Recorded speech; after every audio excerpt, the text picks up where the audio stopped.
नमस्कार, news nation पर Okinawa presents champions की जंग देख रहे हैं आप। मैं हूं आपके साथ चिराग सुखीजा। आईपीएल 2023 में अब बचे हैं सिर्फ 2 मुकाबले, यानी कि ये 2 मुकाबले तय कर देंगे कि आईपीएल 2023 का चैंपियन कौन बनने वाला है। अब रेस में है सिर्फ 3 टीमें। चेन्नई सुपर किंग्स तो पहले ही फाइनल में पहुंच चुकी है, लेकिन चेन्नई सुपर किंग्स के खिलाफ कौन सी टीम होगी जो खेलेगी फाइनल मुकाबला, ये तय होगा शुक्रवार यानी कि 26 मई के दिन। क्वालीफायर 2 मुकाबला खेला जाएगा। ये मुकाबला होगा गुजरात टाइटंस बनाम मुंबई इंडियंस के बीच में। अहमदाबाद के नरेंद्र मोदी स्टेडियम में ये मुकाबला खेला जाएगा। अब आपको बता दें, क्वालीफायर 1 मुकाबले में चेन्नई सुपर किंग्स ने गुजरात टाइटंस को हराकर सीधे फाइनल की टिकट पा ली थी। वहीं अगर एलिमिनेटर मुकाबले की बात करें तो वहां पर मुंबई इंडियंस ने लखनऊ सुपर जायंट्स को हराकर क्वालीफायर 2 में अपनी जगह बनाई थी। ऐसे में अब यह मुकाबला होगा दिलचस्प, जहां पर पता लग जाएगा कि फाइनल मुकाबला कौन सी टीम खेलने वाली है।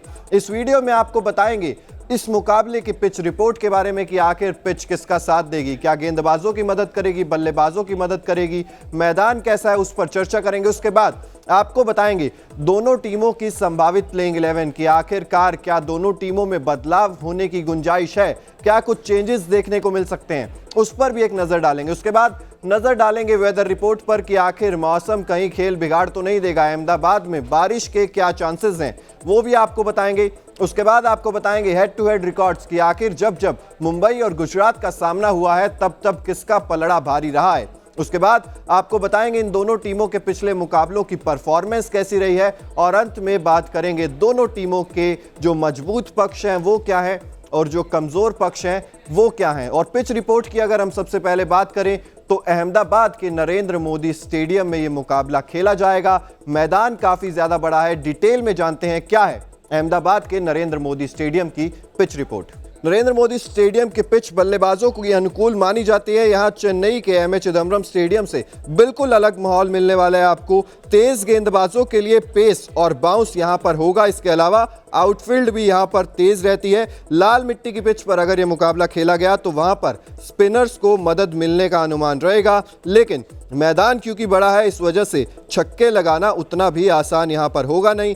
टीम टॉस जीतकर यहां पर पहले गेंदबाजी करने का फैसला कर सकती है। पहली पारी का औसत स्कोर जो है वो 180 के आसपास यहां पर रहता है। तो ये तो बात हो गई पिच की, जिसमें साफ तौर पर दिखाई दे रहा है कि स्पिनर्स को यहां पर मदद मिलेगी अगर लाल मिट्टी की पिच पर मैच होता है। लेकिन यहां पर तेज गेंदबाजों की जो गेंद है वो बल्ले पर अच्छे से आएगी। अगर शुरुआत में अच्छे से आप खेलेंगे और पावर प्ले का अच्छे से इस्तेमाल कर लेंगे तो यहां पर अच्छे खासे रन्स आपको देखने को मिल सकते हैं। अब गुजरात टाइटंस अगर इंजरीज की बात करें तो इंजरीज का कोई यहां पर खेमे में दिक्कत है नहीं।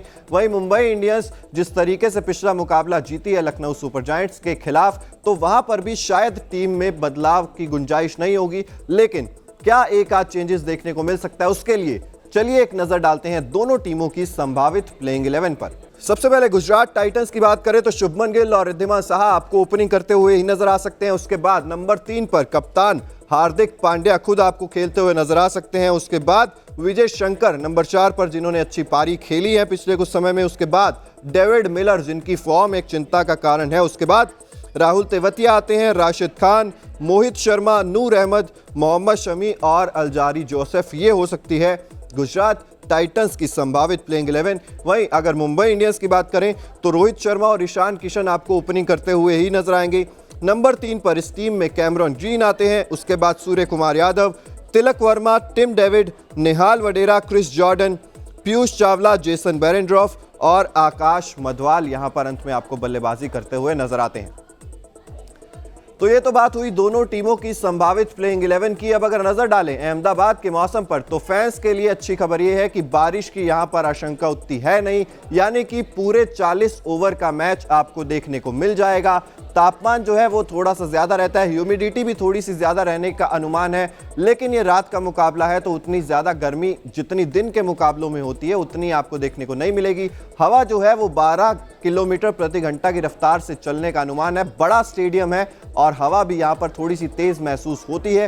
तो ये तो बात हुई वेदर की कि बारिश की कोई आशंका नहीं है, फैंस के लिए ये राहत की खबर है।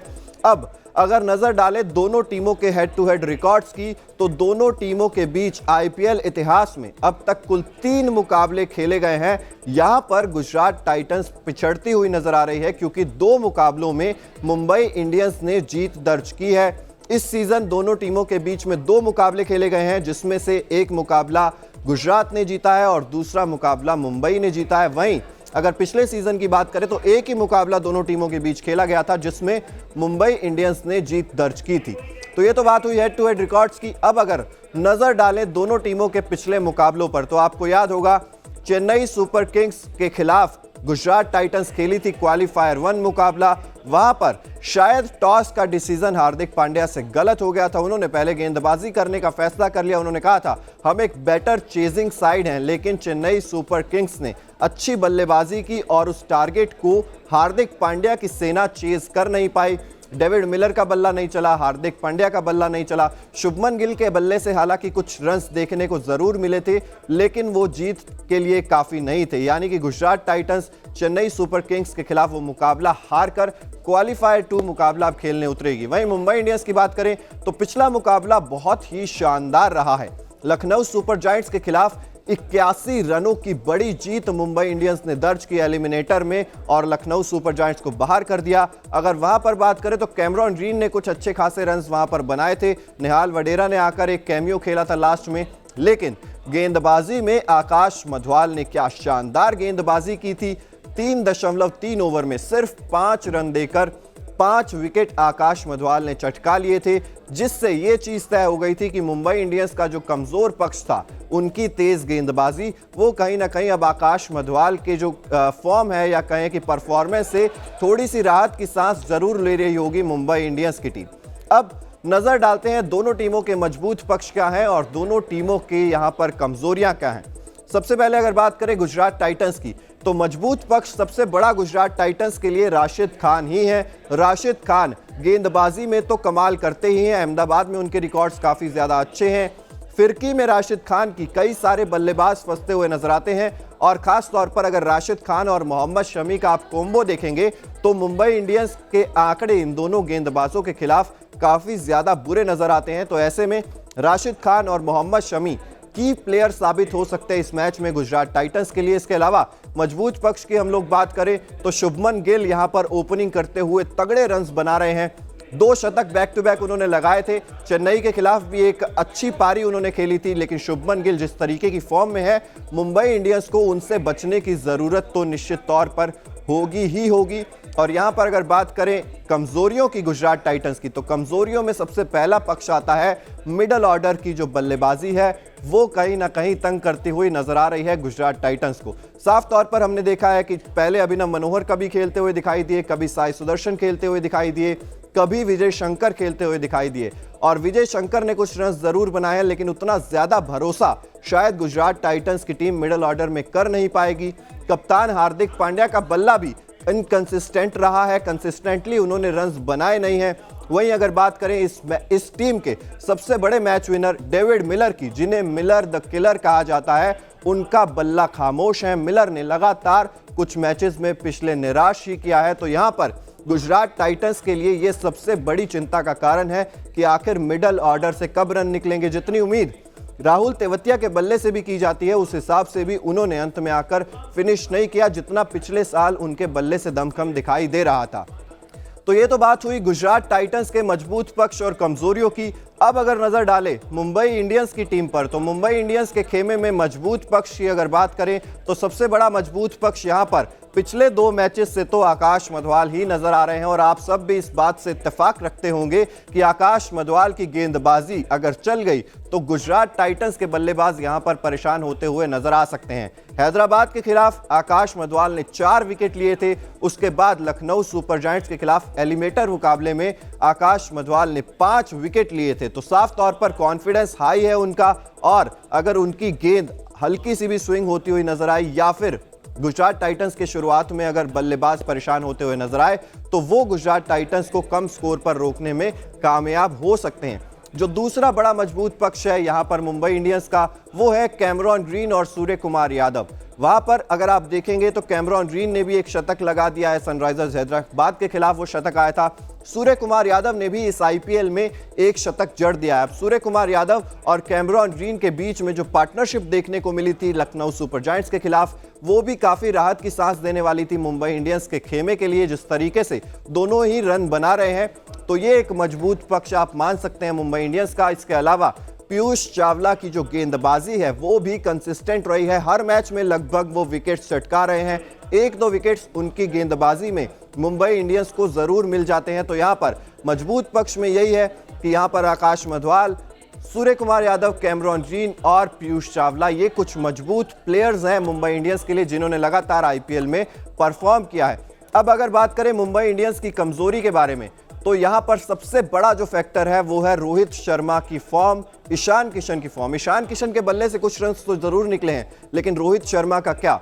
इस सीजन सिर्फ 2 अर्धशतक रोहित शर्मा के बल्ले से आए हैं, लेकिन प्लेऑफ्स में उनकी फॉर्म जो है वो बड़ी चिंता का कारण बन के उभरी है। प्लेऑफ में 10 से भी कम का एवरेज रहता है रोहित शर्मा का। इस बात से आप अंदाजा लगा सकते हैं कि नॉकआउट मैचेस में रोहित शर्मा जिस तरीके से फ्लॉप होते हैं वहां पर मुंबई इंडियंस फंसती हुई नजर आती है। साफ मतलब है, ओपनिंग में अगर मुंबई इंडियंस रन नहीं बनाएगी तो फिर सारा जो दबाव है वो मुंबई इंडियंस के मिडिल ऑर्डर पर चला जाता है। इसके अलावा अगर कमजोर पक्ष की बात करें यहां पर, तो टिम डेविड भी वो शख्स हैं जिन्होंने उतना ज्यादा अच्छा परफॉर्म किया नहीं जितनी उनसे उम्मीद की जाती है। राजस्थान के खिलाफ एक मुकाबला उन्होंने जिताया था जो हमें याद है, लेकिन वो भी जेसन होल्डर की फुल टॉस गेंदें आ गई थी जिसकी वजह से वहां पर 3 छक्के लग गए थे। टिम डेविड जिस तरीके से उनको लिया गया था टीम में फिनिशर के रोल में, उतना ज्यादा अच्छा परफॉर्म टिम डेविड कर नहीं पाए हैं। और जो दूसरा स्पिनर है मुंबई इंडियंस के लिए, पीयूष चावला का साथ देने के लिए मुंबई इंडियंस के खेमे में कोई ऐसा गेंदबाज अभी तक सेट हो नहीं पाया है जिस पर आप भरोसा जता सके। तो ये हुई बात मुंबई इंडियंस के मजबूत पक्ष और कमजोरियों की। तो सबसे पहले हमने आपको पिच रिपोर्ट बताई, उसके बाद हम लोगों ने बात की संभावित प्लेइंग 11 कैसी हो सकती है दोनों टीमों की, वेदर के बारे में आपको बताया, उसके बाद हेड टू हेड रिकॉर्ड्स, पिछले मुकाबले, और अंत में हमने आपको बताई दोनों टीमों की मजबूत चीजें क्या है और कमजोरियां क्या हैं। ये सब जानने के बाद, एनालिटिक्स करने के बाद आपको क्या लगता है कौन सी टीम यहां पर जीत दर्ज करने के बाद चेन्नई सुपर किंग्स के खिलाफ फाइनल मुकाबला खेलती हुई नजर आएगी, और किस टीम का सफर आईपीएल 2023 में यहीं पर खत्म हो जाएगा? कमेंट बॉक्स में जरूर बताइए। इसके अलावा ओकिनावा प्रेजेंट्स चैंपियंस की जंग न्यूज नेशन पर अब भी जारी है, इसलिए अगर अभी तक आपने न्यूज नेशन को सब्सक्राइब नहीं किया है तो जल्द से जल्द सब्सक्राइब भी कर दीजिए। बहुत बहुत शुक्रिया।